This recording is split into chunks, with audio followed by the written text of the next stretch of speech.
கிட்ட இல்லாத உரிமையும் அடுத்தவங்க கிட்ட வரப்போகுது அப்படின்னு நினைச்சு பார்க்கணும். அப்படிதான் போகிறாரு. அவன் பொறுமையிலையும் பெரிய எருமச்சாலி.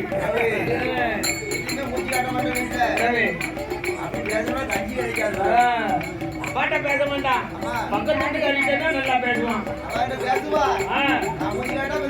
சரி வெளியே போவா அதான் அடப்பேன். சரி தலை வச்சு தூங்க தலைவாணி அந்த தலைவணியை போட்டு போட்டு போட்டு ஒரு அம்மாச்சி கொண்டு கொண்டு கொண்டு அந்த தலைவணியை பிச்சு எறிஞ்சிருவேன். அந்த அவ கோத்தப்போ தலைவணியில காட்டிடுவேன். இதே பாட்டி ஆம்பளை உலகத்திலே இல்லை.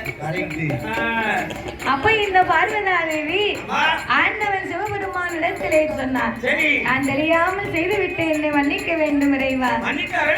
ஏய் பார்வதி, தெரியாமல் செய்த பாவத்துக்கு தான் மன்னிப்பு உண்டே தவிர தெரிந்து செய்த பாவத்துக்கு ஒருபோதும் மன்னிப்பே